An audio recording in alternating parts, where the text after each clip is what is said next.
où va cet argent, c'est aussi important. Il ne faut pas que cet argent soit dépensé simplement à acheter des 4x4 pour des soi-disant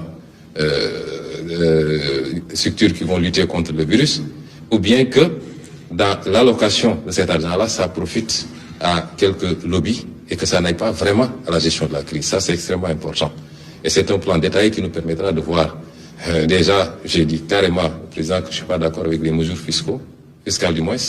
Les mesures d'annulation de dette fiscale, surtout quand c'est fait de manière généralisée, ne sont jamais de bonnes mesures.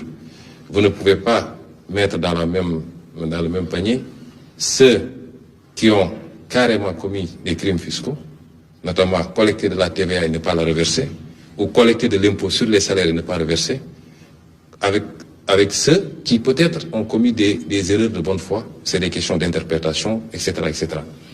Mais nous avons considéré qu'il est plus pertinent de demander simplement un moratoire, de repousser le paiement de ces dettes fiscaux, puisque nous-mêmes, d'après ce qui m'a été dit, nous allons demander aux bailleurs de nous octroyer un délai pour le paiement de notre dette, plutôt que de procéder à l'annulation d'une dette, pour que ça aille simplement dans des poches et non pas dans la lutte réellement contre la pandémie ou la relance de l'économie. Ça, c'est les problématiques que nous avons posées. Nous avons considéré que les 50 milliards alloués aux mesures sociales nous semblent assez peu. Notamment, si vous avez une enveloppe de 1000 milliards, vous connaissez la situation du pays. Je crois qu'il faut envisager mettre un peu plus. Nous n'avons pas entendu de mesures pour les salariés, par exemple, également. Il n'est pas question pour nous de dire, oui, les gens ne vont pas payer ceci ou cela. Il y a beaucoup de choses qui se disent, on ne paye pas le loyer, on ne paye pas l'eau, on ne paye pas l'électricité. On n'est pas à ça, puisqu'on n'a pas prononcé une mesure de confinement.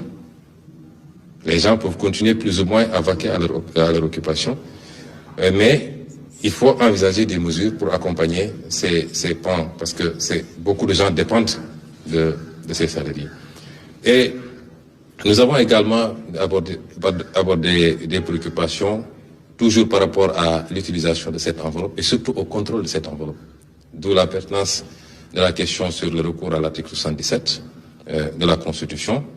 Nous considérons qu'il faut absolument, évidemment, nous sommes en crise, ça justifie cette solidarité et qu'on mobilise les fonds, mais en aucun cas, il ne faudrait qu'un seul franc destiné à ce combat se retrouve ailleurs que de droit. Et ça, c'est extrêmement important.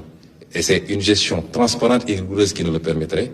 Nous ne voudrons pas que la crise serve à justifier un certain nombre de comportements et que l'argent qui a été mobilisé